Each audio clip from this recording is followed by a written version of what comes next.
रानी 10 साल की लड़की अपनी मम्मी के साथ रहती थी।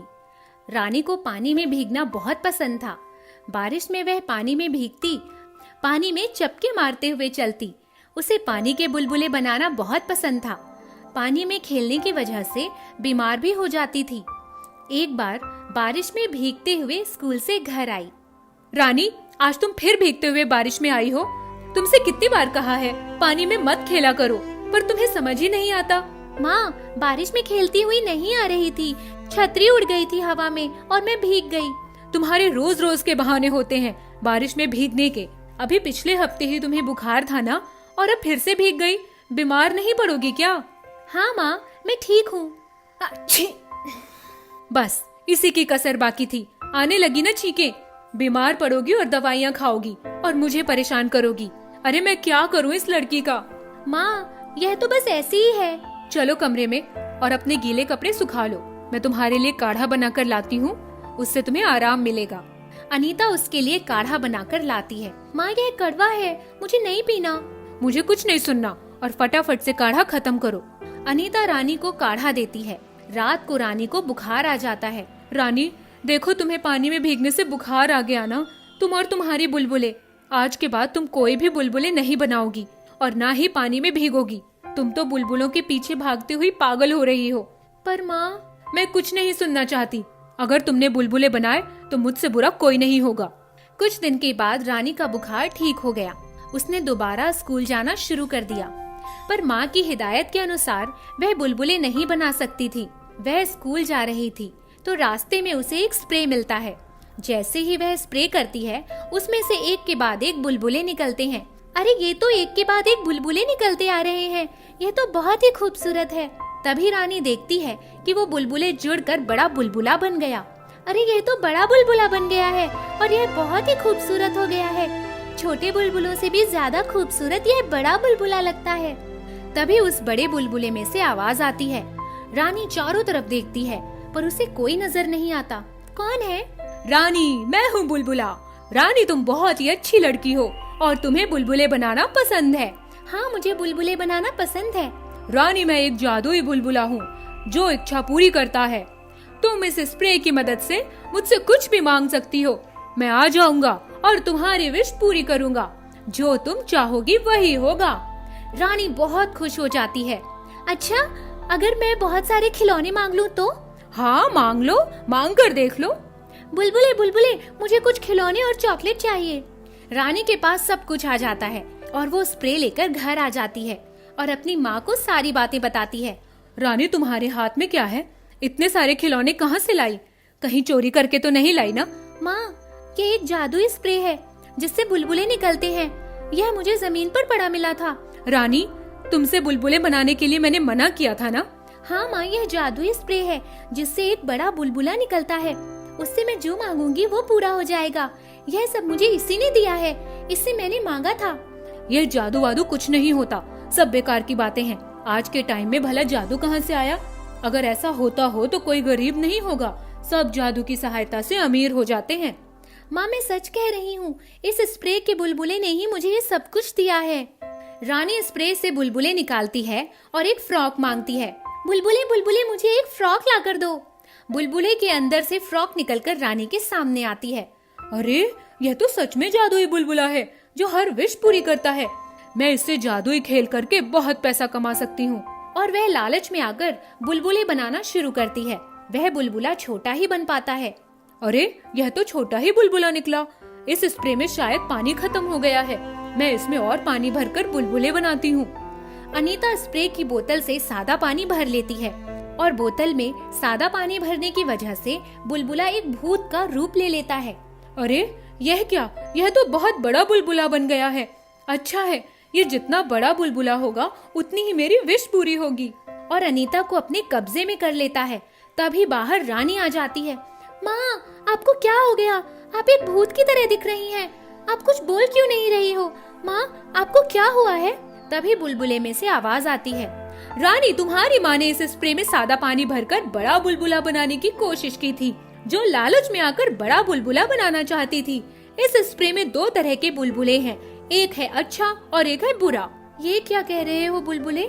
हाँ रानी, बुरा बुलबुला पानी की वजह से ताकतवर हो गया है और तुम्हारी माँ पर हावी हो गया है और तुम्हारी माँ को नुकसान पहुँचाना चाहता है। बुलबुले, आप मेरी माँ को बचा लो। रानी जल्दी करो, इस जादू स्प्रे से सादा पानी निकाल दो, जिससे बुरे बुलबुले की ताकत कम हो जाएगी और तुम्हारी माँ को छोड़ देगा। रानी जल्दी से स्प्रे की बोतल में से सादा पानी निकाल देती है। तभी बुलबुले में से भूत का असर खत्म हो जाता है और माँ ठीक हो जाती है। अनीता अब ठीक हो जाती है और वह अपने किए पर शर्मिंदा होती है और कहती है, रानी, मैंने लालच में आकर तुम्हारे जादू स्प्रे का गलत उपयोग किया है, मुझे माफ कर दो। आप माफी मत मांगिए, बस यह गलत हाथ में ना पड़ जाए, इसीलिए इसका जाना ही बेहतर है। हे जादू स्प्रे, मैं नहीं चाहती कि तुम्हें कोई गलत उपयोग करे। आपसे हाथ जोड़कर विनती है कि आप जहाँ से आए हैं वहाँ चले जाइए। और स्प्रे वहाँ से गायब हो जाता है। रानी, अब हम कड़ी मेहनत करके पैसा कमाएंगे, जादू के भरोसे पर नहीं रहेंगे। अनीता अब दुगनी मेहनत करके पैसा कमाती है, पर लालच में नहीं पड़ती और वह अपनी मेहनत के बुलबुले बनाकर ज्यादा पैसे कमाती है और अमीर हो जाती है। एक बार की बात है, गांव की सारी औरतें अपने अपने मटके लेकर नदी के पास पानी भरने जा रही थीं। जब वे पानी भरकर ला रही थीं, तब रास्ते में रामू की माँ का मटका गिरकर टूट जाता है। रामू की माँ परेशान हो जाती है कि अब वो पानी घर लेकर कैसे जाएगी। मेरा मटका तो टूट गया है, घर में एक बूंद पानी नहीं है, अब मैं पानी लेकर कैसे जाऊंगी। हाँ, ये तो बहुत ही बुरा हुआ। रामू की माँ, तुम्हारा मटका टूट गया है, अब क्या करोगी। सब लोग यहाँ वहाँ देखते हैं कि कुछ साधन मिल जाए, लेकिन कुछ नहीं मिलता। तो निराश होकर सब लोग अपने घर की तरफ वापस जाने लगते हैं। रामू भी अपनी माँ के साथ रोज नदी पर आता है पानी भरने। थोड़ी दूर चलने पर रामू को कुछ दिखाई देता है। अरे माँ, देखो, मुझे लगता है कि वहाँ कोई मटका है। अरे हाँ, वहाँ कोई मटका है। रामू की माँ, रामू और सभी औरतें थोड़ी दूर चलकर देखती हैं, तो सचमुच में वहाँ पर एक नया मटका दिखाई देता है। अरे माँ, इतना सुंदर, इतना बड़ा और इतना नया मटका यहाँ पर किसने रखा। अरे अब इतना मत सोचो, देर हो रही है, मटका ले लो और पानी भरकर घर ले चलो। सभी औरतें पानी भरने में रामू की माँ की मदद करती हैं और रामू की माँ वहाँ मटका भरकर अपने घर ले आती है। लेकिन दूसरे दिन जब वे पानी भरने के लिए मटका उठाती है, तो देखती है कि मटके का पानी तो खत्म ही नहीं हुआ है। माँ, आज पानी भरने के लिए नदी पर नहीं चलना है क्या। नहीं बेटा, मटका पूरा भरा हुआ है, आज हमें पानी भरने नदी नहीं जाना पड़ेगा। रामू की माँ बहुत खुश हो जाती है कि आज उसे इतनी दूर पानी भरने के लिए नहीं जाना पड़ेगा, क्योंकि उसका पानी बचा हुआ है। अगले दिन वो फिर मटका उठाती है, तो फिर देखती है कि मटके में तो पानी पूरा भरा हुआ है। माँ, आज तो नदी पर चलो, आज तो मटका खाली हो गया होगा। नहीं बेटा, मुझे कुछ समझ में नहीं आ रहा कि ये क्या हो रहा है। मटका तो खाली ही नहीं हो रहा है, इसमें तो पूरा पानी भरा हुआ है। अब तो गांव की औरतें भी आपस में बातें करने लगती हैं कि आजकल रामू की माँ पानी भरने क्यों नहीं चलती। सभी औरतें एक दिन रामू के घर आती हैं और रामू की माँ से पूछती हैं, क्या बात है, तुम्हारी तबीयत तो ठीक है ना, तुम आजकल नदी पर क्यों नहीं चलती हो। रामू की माँ गांव की औरतों को सारी बात बताती है। ये मटके में तो जादू है, जब से मैं इस मटके को घर लेकर आई हूँ, तब से इस मटके का पानी खाली ही नहीं हुआ है और मटके का पानी बहुत मीठा, साफ और स्वच्छ है। हमें भी वह मटका दिखाओ और हम सबको भी उसका पानी पिलाओ। रामू की माँ सबको पानी दिखाती है और सबको पानी पिलाती भी है। अरे रामू की माँ, तुम तो सच कह रही थी, इसका पानी तो बिल्कुल अमृत की तरह मीठा है और साफ भी है। लेकिन ये तो बहुत आश्चर्य की बात है कि मटका खाली क्यों नहीं हो रहा है। कहीं ये कोई जादुई मटका तो नहीं है। कल मैं ये मटका लेकर पंडित जी को दिखाऊंगी कि आखिर बात क्या है।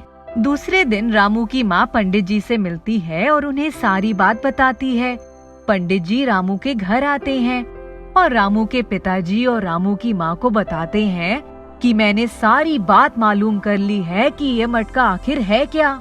पंडित जी, हमें बताइए कि हमें क्या करना है और इस मटके की सच्चाई क्या है। रामू के दादाजी ने समाज के लिए और इस गांव के लिए बहुत काम किया था। इस गांव में पानी की शुरू से ही बहुत समस्या है और गांव के लोग कई सालों से दूर नदी पर पानी भरने जाते हैं। इस समस्या को देखते हुए आपके पिताजी रामू के दादाजी ने गांव में ही पानी की व्यवस्था करने के लिए बहुत प्रयास किए। उन्होंने कई बार पूजा पाठ भी करवाए, लेकिन उससे कोई फायदा नहीं हुआ। फिर एक दिन अचानक उनकी एक दुर्घटना में मृत्यु हो गई और उनके सारे प्रयास रुक गए। लेकिन उन्होंने गांव में पानी की व्यवस्था करने के लिए कई सारे पूजा पाठ किए थे। उसी का फल भगवान ने आपको इस मटके के रूप में दिया है। इस मटके का फायदा आपको अकेले नहीं उठाना चाहिए। इस मटके को आपको ऐसे स्थान पर सुरक्षित रख देना चाहिए कि सारे गांव वालों को इतनी दूर नदी पर पानी भरने ना जाना पड़े और उनको गांव में ही पानी की अच्छी व्यवस्था मिल जाए। तो अब हमें क्या करना चाहिए? अब आप एक स्थान और समय तय कर लीजिए और वहां बैठकर सारे गांव वालों को इस मटके से पीने का पानी उपलब्ध कराइए। सारे गांव वाले अपने पीने के पानी का बर्तन लेकर आपके पास आएंगे और आप इस मटके से उनके पीने के पानी के बर्तन को भी भर देंगे। ये काम आपको रोज करना होगा। इससे आपके पिताजी की आत्मा को भी शांति मिलेगी और आपको भी बहुत पुण्य मिलेगा। पंडित जी, मैं भी गांव वालों को पानी दूंगा। हाँ बेटा, तुम जरूर पानी देना। गांव वाले तुम सबको बहुत दुआएं देंगे। अगले दिन रामू के पिताजी, रामू की माँ और रामू खुद गांव वालों को पीने का पानी उपलब्ध कराने लगते हैं। रोज सुबह गांव वाले अपने अपने पानी के बर्तन लेकर रामू के घर आते हैं और जादुई मटके से रामू के पिताजी उन सब के पीने के पानी के बर्तनों को भर देते हैं। ऐसा रामू के पिताजी जीवन भर करते हैं और गांव वाले भी इससे बहुत खुश होते हैं और रामू के परिवार को बहुत सारी दुआएं देते हैं।